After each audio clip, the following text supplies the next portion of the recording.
How's it going, everyone? Welcome to another episode. We've got a busy one because TGS is here and it's been nonstop. I've been watching videos like for the last 2 days and my mind's like all over the place. But before that, how's it going, Tim? How are I'm you? good, man. How's it going? I'm super tired. You're Didn't tired. actually. Oh, that. I no, I didn't get a chance to like watch anything. I got blasted with work. Been working like I did. I worked from 2 a.m. till 8 a.m. today slash yesterday. It's crazy. So Wow. so I only saw a few of what we're going to talk about now, and I'll give you like my live reaction to the things that I don't know about as you tell us about it. But generally speaking, I can tell, like just from your reaction and some of the things that I saw online and whatnot, it's a big one. There's quite a few things, yeah, like the fact that we got two directs before TGS, or two directs, like two like show like a state of play and a direct before TGS, and there's still more stuff to show. It's like Yeah. it's insane. It's insane, like what's been happening in just these last few days. And I know people like we're only gonna cover some of the things like that happened in day one, and I think one thing that happened in day two. Sorry to say. So just to go like just for some housekeeping, we're going to be talking about Microsoft presentation.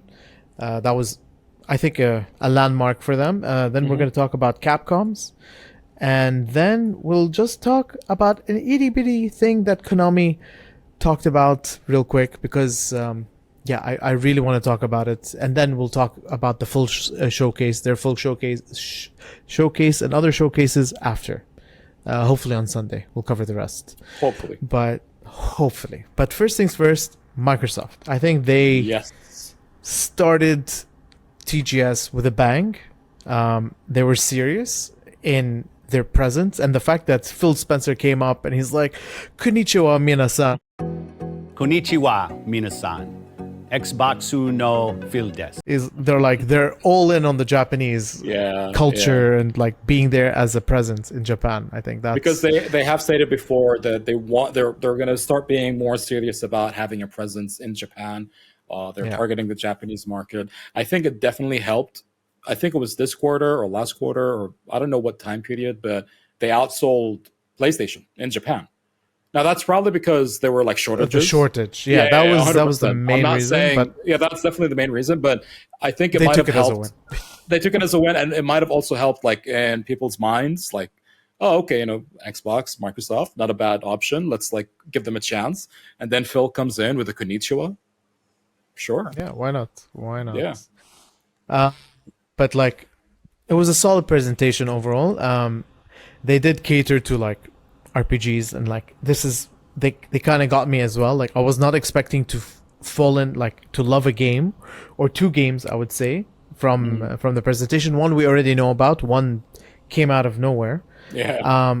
But first things first, like you said, they are going all in on the Japanese thing, and they're actually getting some of their older games and putting Japanese voice acting or fully translating it into Japanese. Starting with Skyrim, there's going to be a Japanese version that's already released. Like since yesterday, it's out now. Oh, it's already out. Oh, sweet. Yeah. So it's on Xbox One, Series X and S. So it's the anniversary edition. It's like the latest edition. Oh, okay. Yeah. So you can get the Japanese version now for them, which is great. I wonder what Fudfood would sound like in Japanese. I knew you were gonna say that. And we have to look it up now. I will. And you know what, guys? If somebody has it up on YouTube or whatever, I'm gonna like just add it to this thing in case you haven't heard it, because I'm 100% sure that's gonna be awesome. Like it's No, you know what it's gonna be? I already know what it's gonna be. What? Hadouken. That's it. Mic drop. I'm done for the day. I'm sure someone has modded or mods that into Skyrim. Or a Kamehameha. Like it's one of the two. It's either one of those. It can't be. But do you see like how it sounds like a Japanese word, because there's a consonant and a vowel. Fusuroda. Like it's perfect. So I'm looking forward to that. Let's just say that. That's cool. Yeah, actually, that's a good idea. I didn't like. I knew your mind. Like when you just pause, I was like, I know where you're going. But that's not the only game they're bringing to Japanese. Like there's an upcoming game, Redfall. We've spoken about Redfall. It's their next upcoming vampire hunter style game. A really cool looking game that unfortunately got delayed. It was supposed to come out this year, right? Yeah. And that was the plan for the plethora of other games that was supposed to come out this year. And they all knew very well that it's going to be delayed. Nope. Like, I don't know why they went that far. But that's another game that's going to be fully localized in Japanese. Cheers. Sorry. Cheers. Exactly. But not only Japanese. Apparently, they added traditional Chinese and Korean as well to the Awesome. mix. Smart. So they're tackling the Asian market. The region. Again. Yeah. The region. Yeah, the region. And another game that surprisingly, like we forgot about, it was an exclusive, but it's coming to Xbox soon. Deathloop. Yeah, that's also going to be in Japanese. And the developer, they had like a talk with the developer, and it's coming to console September 20th. So very soon, in the next 4 days. 4 days. As we're recording it. Yeah. Sweet. And this is console only. They didn't, and it'll be on Game Pass at a later date. We don't know when. So they're doing the whole console and Game Pass, but in Japanese, it's out, or it's going to be out soon. And then moving on now, speaking of like catering to Japanese audience, JRPGs. So they came heavy with the JRPGs, and one that I know we've spoken about, but I will continue to talk about because they gave it a huge chunk of the presentation, huge by like 5 minutes almost. Eiyuden Chronicles 100 Heroes. We're getting closer to this game, but like the moment they showed off that trailer, man, I was hyped, and I made sure you watched this trailer because like they finally showed off a bit more of like the fighting system, which looks beautiful, very very like Suikoden style, like the old school style, and like a bit more of that 2D 3D look, or the 3D backgrounds with the 2D sprites, and it's like it's beautiful. It's very different than Octopath, but it's very nicely presented.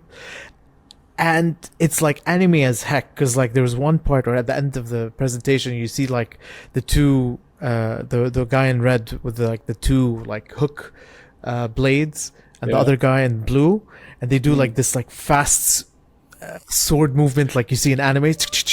I love that. I think that was edited for this like presentation, because I don't know. Because if you YouTube like the Eiyuden Chronicle 100 Heroes trailer, TGS trailer, and you go to that video, that scene that you're talking about is in that trailer, but it's like somewhere in the middle, and it just looks like normal like fighting. Like there are some clashes and whatnot, but that visual effect that you're talking about was not there. So I believe it's just like for presentation purposes only, which isn't unheard of. Like like a lot of people. They freaking got me with it. That's exactly. They got me. But yeah, like. And then like what do you call it? They introduced the characters, and the world, so we know a bit more about the story. The world is called Allrun, and the protagonist that we keep seeing in the trailers, his name is Noah. Again, another Noah from another RPG, but spelled Nowa. Nowa, but I'm pretty sure it's still pronounced Noah. Yeah. Unless I'm saying it wrong. Yeah. And he's again just a bit of his story because we got it. He's a 17-year-old from a remote village in the League of Nations, and like I said, he's the red guy with the two hook blades. And of course, he has to be from a remote village, like in most RPGs, that becomes like this freaking grand hero. We've heard also it like in a lot of animes as well, where like it's a tried and tested story beat. So formula, and the sign, that's the guy in blue that I was talking about. He's 18 and he's from a noble house from the Galdian Empire, and that's the one he fights. I just wanted to say that. I just realized this is basically Naruto and Sasuke. Oh yeah. Yeah, actually, right? that's a good. I mean, they're both from the same village, but Sasuke comes from like now extinct clan. They were like they were like elite or whatnot. Naruto is like an orphan. Nobody really liked him. So like there was a little bit of like a class thing going on between them. One is red, the other is blue. So yeah. So there you go. Yeah.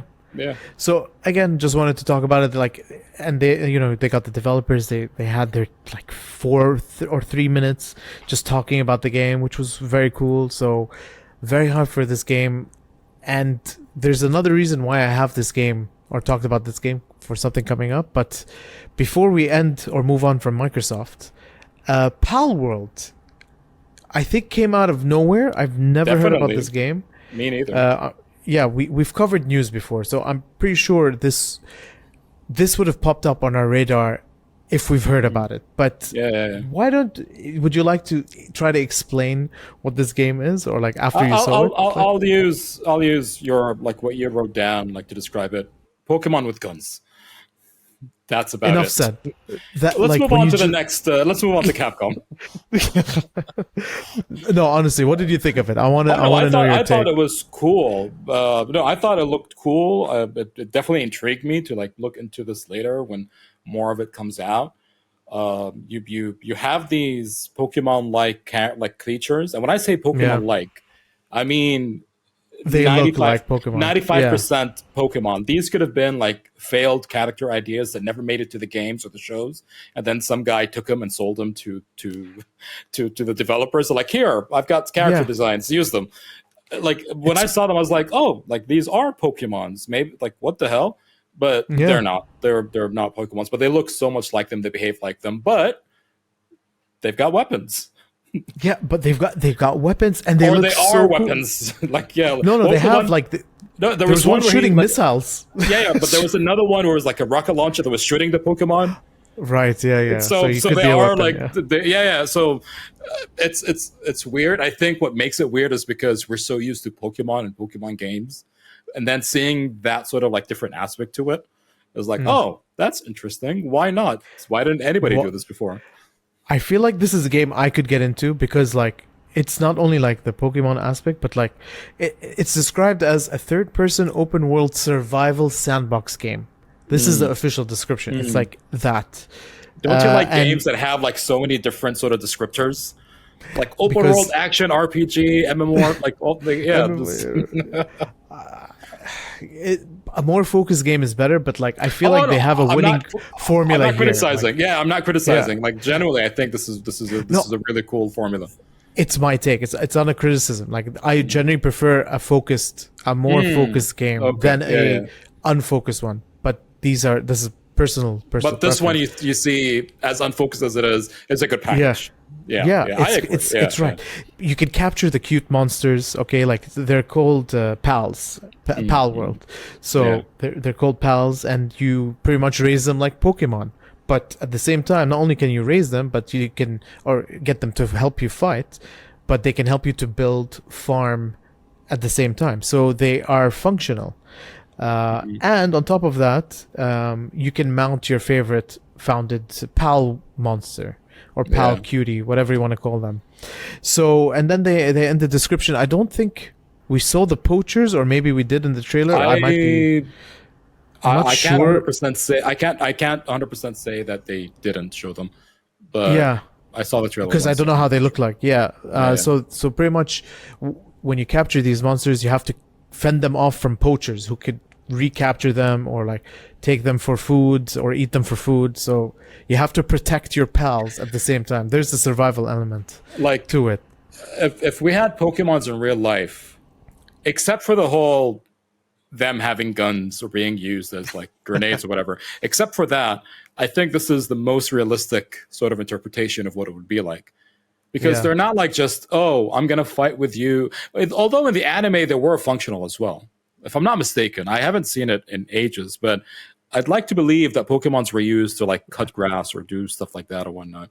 But this is like a very sort of accurate interpretation of what would be like if we had these cute creatures in the wild that you can like take care of. Some people will try to eat them. I mean, people will try to eat anything really. And I wonder what it's like. Yeah, exactly. Yeah, you could definitely like try to have them help you build things or do things, herd your animals if you're on a farm, all that sort of stuff. This is. I hope this does well. I want this to be a new franchise, like a long running franchise. I want to play this game. I want to try it, and I'm just rewatching the trailer again. It looks like there's also an arena part to it, yeah, like in Pokemon Stadium. Like it started off with that. I just rewatched it to double check.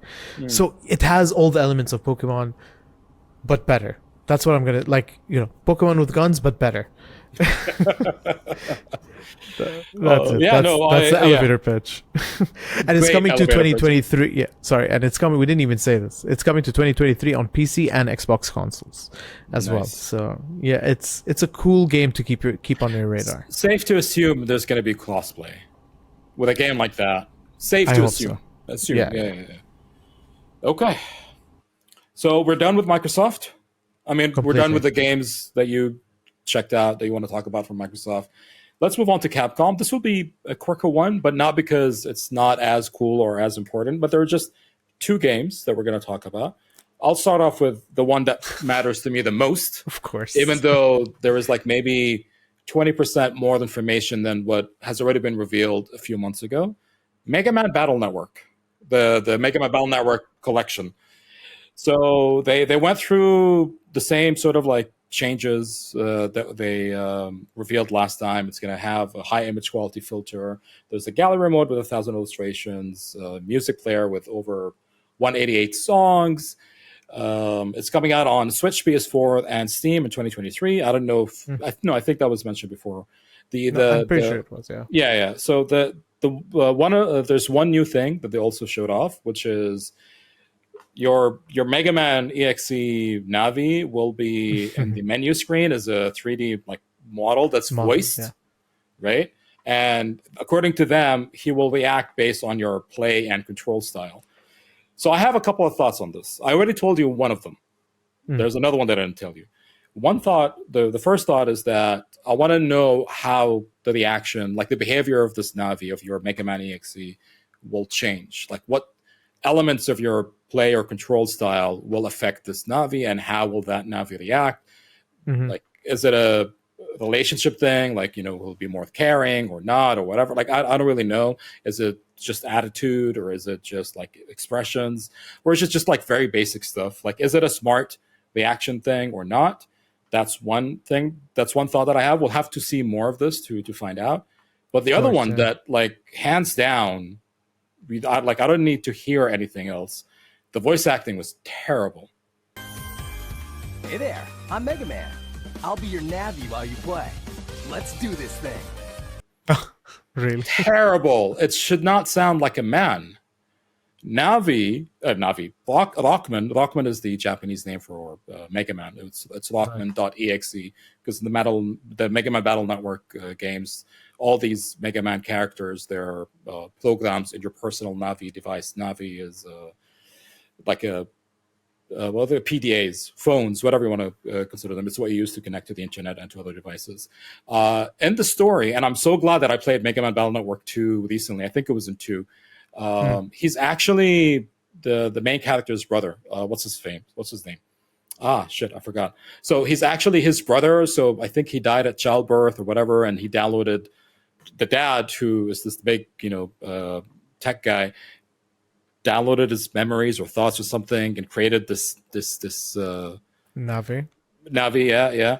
I think I said the Navi was a PDA. I forget what I said about that. Anyways, so he's actually the same age, or like he's a young kid, technically speaking. He's a young kid. He's around the same age as the 4th grader, who's the main character of the game. He should not sound like a man. If there is like a Japanese dub like option, I will definitely go with that, because I think they're going to get it right. I think it's going to sound like a kid. It's the same thing like with anime. Like, English dubs just sucks. So it was such a turnoff. Sometimes. But if you want to generalize, that is a good generalization to make. If you have to choose between English and Japanese all the way. So these are the thoughts that I have on this particular thing. It might be gimmicky. I hope it's not. And then the voice acting has to change 100%. I really hope they change it. The next thing is they confirmed, and it was Mr. Famous himself, the director of the games, Masakazu Iguchi. I hope we got this name right, Fadi. I know we care so much about that. Of course we do. So I don't know if you know this, but Mr. Famous is a character in the game as well. He's like this random character that shows up, and he gives you like these. You have to fight his Navi, but like he's got like really good chips that you can like get off of him. I had no idea the first time I played this game that it was modeled after the director, or maybe the director slowly changed to become Mr. Famous. I don't know, but apparently, according to the community, everybody just calls him Mr. Famous. So I don't know which game first, but he said that they're working on online functionality for the game. You can battle other people, you can trade chips, and that is awesome. I love that. Well, what's the chips thing? Can you just quickly explain to us? I don't know what this. Oh, okay. So when you battle other people, do you know how the battle system works in Mega Man? Like I've seen videos, but like it's the grid thing, and you explained it to me last time. Yeah, exactly. So the grid thing. So you've got a 3x4 grid on your side, 3x4 grid on the enemy side. There could be one enemy or multiple enemies, just like a normal RPG thing. You could be fighting off against one or multiple units. You move along freely in this grid. You have I think a 30-second timer for each round, and before the round starts, you're given 5 random chips from your collection. A chip is an attack or a move or something. Okay, So it could be an attack, it could be a defense, it could be whatever. And if you group some chips together, depending on the letter of the chip, the letter denotation of the chip, or depending on, because some like a lot of these attacks have like level 1, level 2, level 3. So if you select 1, 2, and 3 like in that sequence, in that order, and when the round starts, they will become like a mega thing.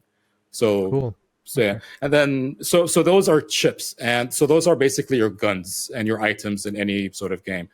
So you can trade these chips with people, and it's very important because if you're trying to build a certain combo, or if you're trying to build a backpack that has a lot of like the same kind of type of weapons, like if you want to do a lot of, I don't know, like long range attacks, or like even environmental attacks. So you got like fire, water, electricity, grass, poison, I think, and it depends from game to game. So trading chips is an amazing idea. Then battling people online is also a great idea. I wonder how that will work. I wonder if there's going to be modes or like, I don't know. But this is beautiful for a game. Like they said, the last game, Mega Man Battle Network 6, came out 17 years ago. To bring it back. Right? And it's not like a community modded thing, which I think did exist maybe like with some emulators and whatnot. You're able to maybe do something. I'm not really sure. I could be wrong. But for this to be like an official thing, bring it back 17 years later. That is dope. Yeah. That is a great idea. So that's all I have to say about it. Volume. So all the 10 games. So there's Mega Man Battle Network 6. There are 6 of them, but starting from 3 till 6, each game has 2 different versions. 3 has Blue and White, 4 has Red Sun and Blue Moon, 5 actually came out as it is, it seems. 6 has Cyber Beast Gregar and Cyber Beast Falzar. So they did the same Pokemon thing. Like I was gonna say, Pokemon Red and Blue, yeah. And then they stopped with the colors, and then it became like, characters. So Cyber Beast Gregar and Cyber Beast Falzar are actual Navi gods or something. I don't remember. So 10 total games will be released in 2 volumes. Volume 1 will have Battle Network 1 to 3. Volume 2 will have Battle Network 4 to 6. Ooh, you can nice, but I need to catch my breath. breathe. We'll take a break, cut it, and then move on to the next one. It's okay. Breathe, man.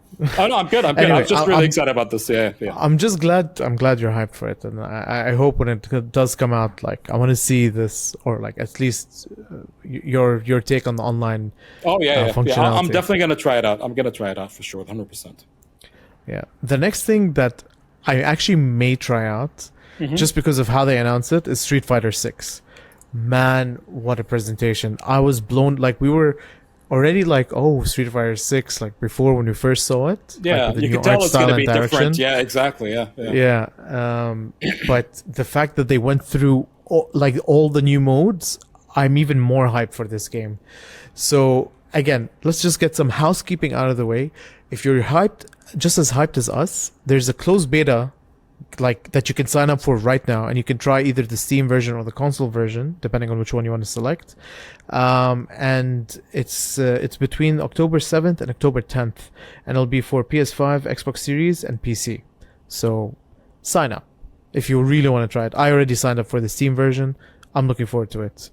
With that out of the way, let's talk about the game. So first of all, they mentioned that cross-play functionality will be available in the closed beta. So that's fantastic. The fact that it's like a feature that they're going to start with, that means it's going to be open to everyone, which I can't. I'm excited for already. Like we said, Very crossplay. very smart move to add that in the closed beta, because they need to test that before they launch it, right? Work on all the kinks, and it's also a very sort of dominant, statement that it's going to be there. Don't worry about it. Yeah, from day one, like when it's officially launched. So, amazing. So let's talk about the new mode. So we know about the base mode, or like the regular arcade, and they mentioned World Tour, Battle Hub, and Extreme Battle Mode. Okay. So now we can go through them. So let's start with World Tours. This is what they started with in the presentation. And like you just see your character, or the roster of characters that you could be. You have a character creation. And then the players will be able to you can create your own avatars, and you can buy, like there's a shop that you can change and stuff. So you can customize. That's out of the way. So there's a story mode that players can go through, and then you can get to learn skills from NPCs, from masters like Ryu and Chun-Li. So you can pretty much learn their moves, their Hadouken, the Shoryuken from Ryu, and they'll teach you strike thing. What's it called from Chun-Li? I forgot the move, but like all their classic moves, you can learn them in this story mode. And the cool thing is like they were showing off the world, and like you can see like a train station, you can see like a district, a shopping district, and then like a temple district, like something out of Japan, China, or Japan temple that you see. And then like while you're going through the world, you can see people that you can fight with, and then like you tap their shoulder, you bump fists, and then you instantly get into a fight. Like it's seamless as it happens transition. in real life. That's how you get into fights. You just bump into something. Yeah, it's like, okay, I got it. Let's start fighting. So yeah, it looks like you could just traverse the world, and use the special abilities to get to new places. That's what it seems like. I'm all down for it. I love the presentation and like the idea behind it. Or like you can just street brawl wherever you want, or like you find someone who you want to fight or level up, you just do it then and there. Like you said, like in real life. Yeah. So like this is they kind of turned it into an RPG. Pretty much, yeah. You can level up. You can learn from a master. New abilities. There's the open world. Now I don't know how open world it is. Like I don't know if it's like that sort of open, but there's the exploring sort of side to it, and it's also, I told you this before we started recording, it's like Mii Fighter. Yeah. I mean, you create your own thing. You learn I don't remember what it was like in Mii Fighter. Like if you train like to get new abilities, or you buy them or something. But like it's like that, which is kind of cool. And I don't know if you know if any sort of character customization thing was present in the past. It feels like it wasn't. They're focusing on this. Yeah. Again, I haven't played a Street Fighter, I think, since Street Fighter 3 or 3 or Turbo. I can't remember what the acronym was at the time, but yeah, it's been a while. But I would, if we're wrong, just let us know. But like, I don't think there was a character creation in either of them. And they look like it's a diverse sort of set of looks, like wacky outfits, normal sort of like fashionable things. Yeah. So there might be something for everybody. That's really cool. It is cool. So World Tour seems like a legit mode, like story and like to explore. Now, the Battle Hub. I think we're gonna waste the most time in the Battle Hub. I promise you, I'll keep it civil. Go on. This mode already, like you're like Battle Hub. What do you imagine? Like the way they presented it is like you're walking into an arcade almost, and like it's like a big arena, and there are like arcade machines here and there, and then you just sit on an arcade machine, and then you just fight an opponent online. But that's like, what you do on like fight with other people, like it's a game in a game thing almost, right? Yeah, you're going to this arcade machine, like the two-sided ones. I don't know. I don't think we ever had those here, right? Like did we have like the two-sided? No, not the two-sided, but we had side by side. We had side by side. Yeah, but I always like the two-sided ones. So you have those. Your character, you go into a machine and you play with somebody else. Like in real life, like this is very cool. Yeah, like I love how they turned that. Like it's a meta thing, really. It's so cool. So I don't loved know it. if you just go there and then it's open to anybody. So you going to a machine is kind of like you creating a lobby, and then Yeah. whoever wants to like play with you or against you can like just join in. We'll join in, or yeah. it could be something where you and somebody else go to this, like you and like a friend or whatever. Physically, yeah. Or like, I mean not physically, but like anybody online that you want to play with. In the lobby, I meant, yeah. In the lobby, I took it too exactly. literally. So like I meant you walk up together, like your characters are there, and then you exactly, walk. and then you just start playing. I like that aspect of it. It's really cool.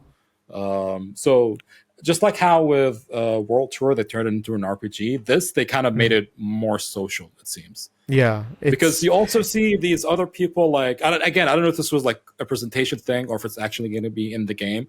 When two people are playing against each other, I don't know if there's a spectator mode, because like there are people cheering. It would be cool if in this lobby you could be a spectator and you tap into two people fighting and then you see them.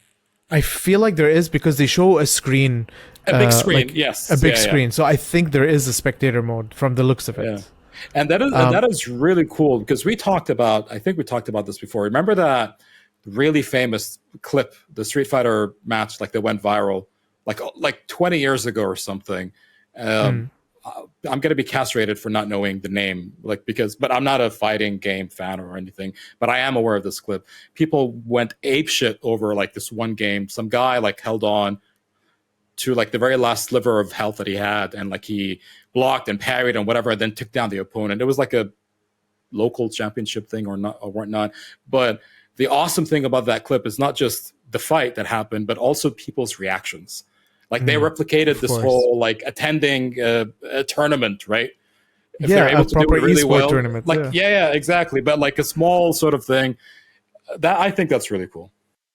I loved it. Yeah, it's the perfect idea, and like you said, like you get this audience aspect to it. So like, you know, people cheering you on, even though it's virtual, like you still have an audience, like, and like the hype and everything, and people. I don't know if there's going to be voiced or it's text based. I still don't know, but like I want to know more. It looks great. Yeah, and if you win, I think there's like you can like go on stage and you have like different cheers or things you can do, like emotes. Yeah, you do poses and like exactly. mid-air pose or something. Yeah, there is, and like you have like other items around you. It is, again, very cool. Another way to gloat and like to show off that you're the winner. Also, there are retro games inside this battle hub that you can play. So you can visit the game center, which is a retro Capcom classic games with like you could play games like Street Fighter 2 and Final Fight apparently. And there was one they had it in the presentation, and it reminded me, I played it in the arcade. It's like you're fighting against either a car or like this truck, and you have to beat the shit out of it as your character as fast as you can with the timer. I don't know if you remember this, but I remember this in the arcade. I don't think I ever like got it. Yeah. I don't think either. Like it was a coin guzzler. Like they wanted you to spend money. Yeah, exactly. On purpose. So maybe you can finally beat it. But like the moment I saw that, like I got nostalgia instantly. Back in those days. And there's one more mode that they announced, or they showed off, which was the extreme battle mode, which I think is gonna be the most twitched streamed thing ever, because it's like rule based. Like you can change the rules, you can have like obstacles or gimmicks, they called them, while fighting. One video shows like a bull charging at you or at characters at random points.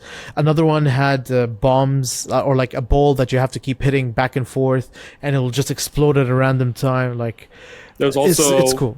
Another one that had like these two big electrical rods. If you touch them, you get shocked. So it's like a sandbox mode type of thing. I don't know what other, I'm sure you could do things like, I don't know what the supers are called in Street Fighter, but you know, you have like a special attack ability, whatever. Yeah. That speeds up really fast or whatever. Like, I'm sure there's going to be a lot of these little customizations, and then there are a lot of creative people out there that can come up with some really cool sort of like game modes just based on that, custom game modes based on this, option that they have. So between gimmicks and like setting the rules for victory, like maybe like for the ball thing, you have to hit the ball or keep the ball up without touching the ground, or else you'll lose. Like, you know, keepy uppies or whatever it's called in real life. Yeah. Or maybe like it explodes after some time, and you have to like quickly always like kick it away. And, So Yeah. I want to know more. Like this, I feel like on Twitch is gonna go crazy because like people coming up with their random rules or whatever. It'll be fun to watch. Agreed. Yeah, and then real quick, they announced new characters, which are not really new characters. So you're gonna see Ken. He has like a whole new look. Apparently, his backstory: he had a criminal plot that forced Ken, a former U.S. national fighting champion, to abandon his family and business and go into hiding. So like they made Ken have a dark story somehow. Oh, sorry, my phone is like no, I'm with you, but my phone. Yeah. Okay.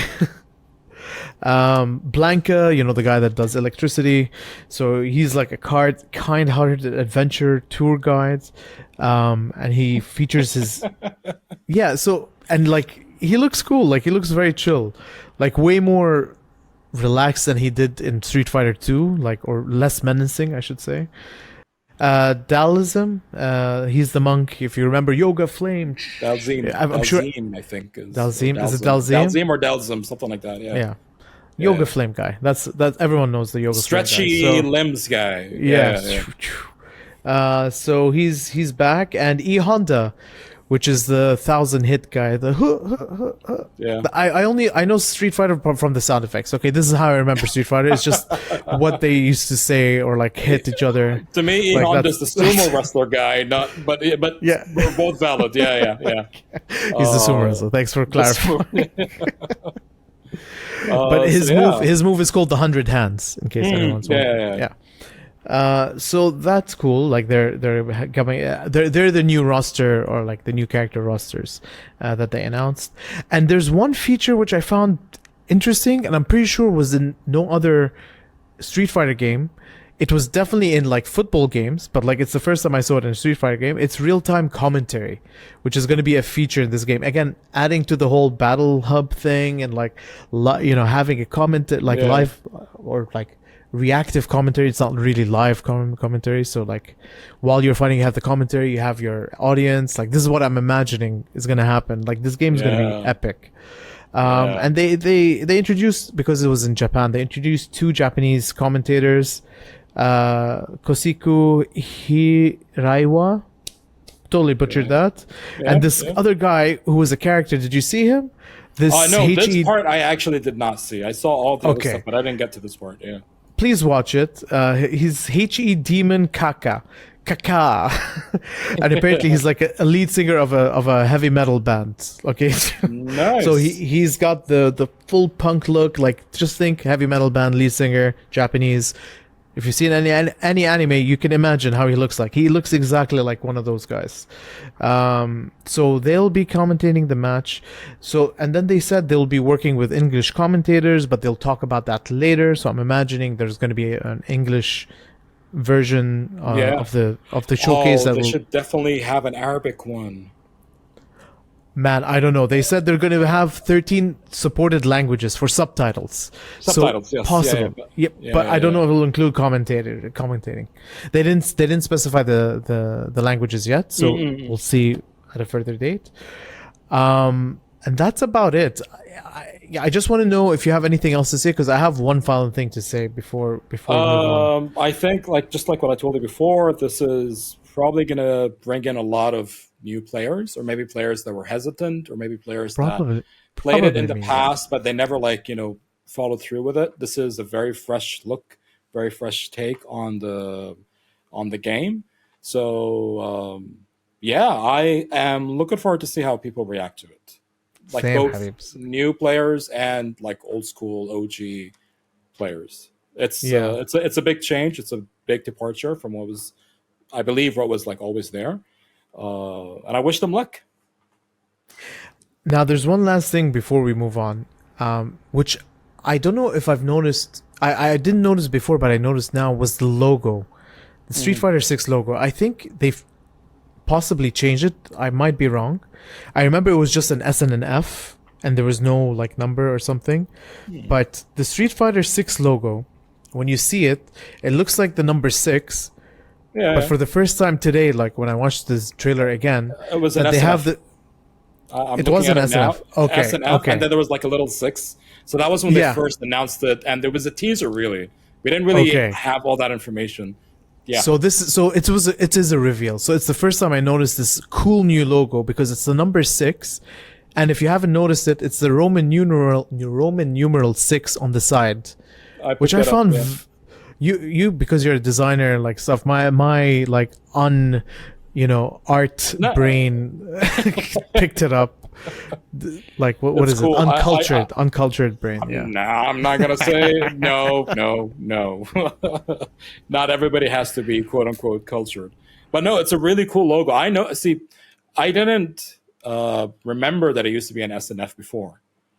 When I saw the logo at the end of the trailer, I was like, yeah, man, that's like a really cool. Because I remember that I liked the logo when I saw it before. And then I saw a logo that I liked now, and I just assumed it was the same one. I was like, yeah, that's a really cool logo. And they highlighted this as 6 because it starts out like this and then it moves like that. Yeah. So, yeah. It's pretty cool. It's pretty cool. Again, fresh look, fresh take across the board. Yeah. Even the logo, just like you mentioned. Yeah. It hit me hard. Like the whole presentation hit me hard. Like it hit all the right notes, and I think they have a winning formula, personally. Like I'm looking forward to seeing more, and when it's released, I think that's it. Yeah. That's all I gotta say. All right. One last thing to end the show. Yeah. Yeah, there's one last thing. With the highlight, my highlight. I'm sorry, it is my highlight because and then I'm looking forward to talking more about it. But like Suikoden 1 and 2 remaster is a thing. Man, this caught me by surprise because like I was waiting for the Konami showcase, and like I was at work and I was like, like looking up stuff here and there and like working, and then I just saw an article pop up about Suikoden 1 and 2. I'm like, wait, what? No, this can't be real. And then I went and I saw they actually released a YouTube video showing like Suikoden 1 and 2 remaster is an actual thing. It's coming to PS4, Xbox One, Steam, and Switch in 2023.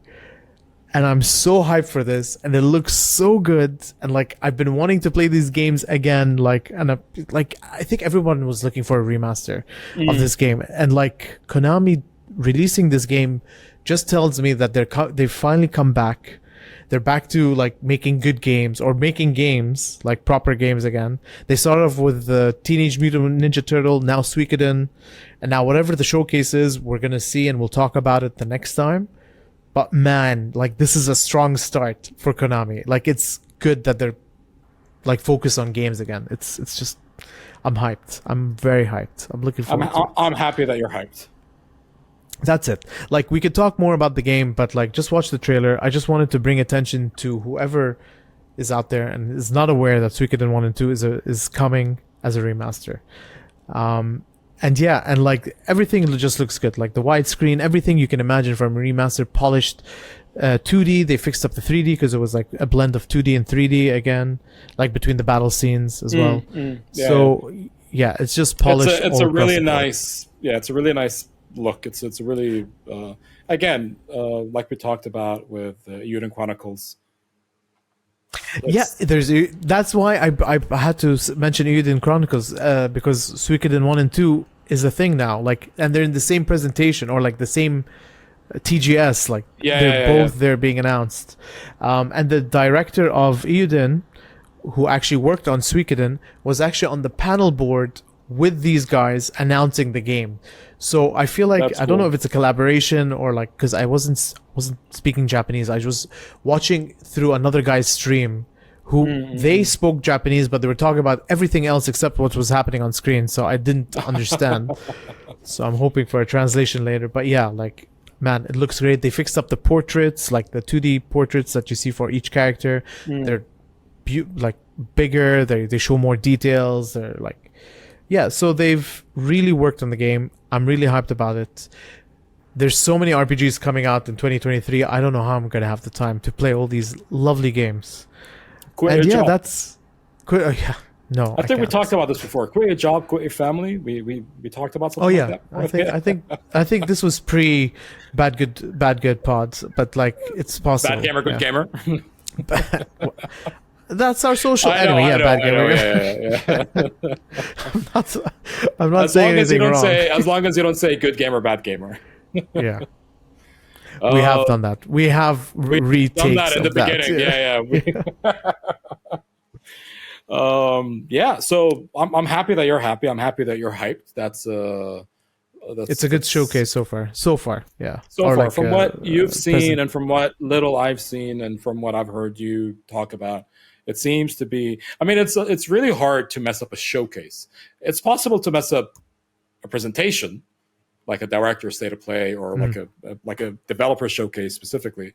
But like when you have so many different like developers and so many companies and so many different presentations and keynotes and whatnot, you're bound to come out satisfied, at least like generally, like just okay. Like you have a couple of games you're interested to look at or like to play later on.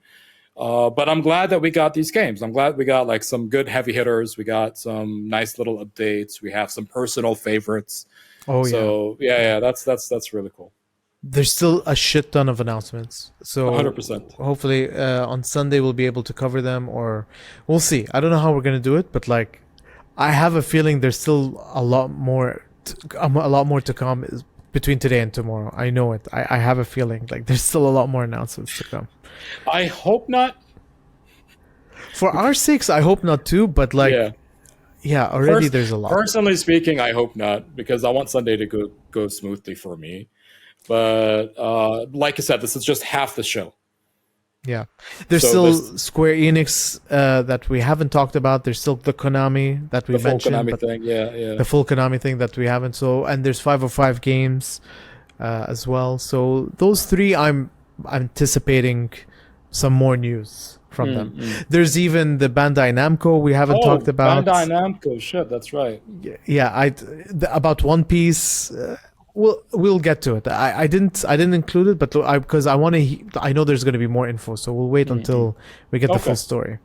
Sure. All right, and so that's it for now. Thank you guys for watching the episode. Do drop us a like or comment and subscribe for more content like this. We're also on social media at BadGoodPod. You can find us on Twitter and Instagram. So give us a follow there, and we'll catch you in the next episode.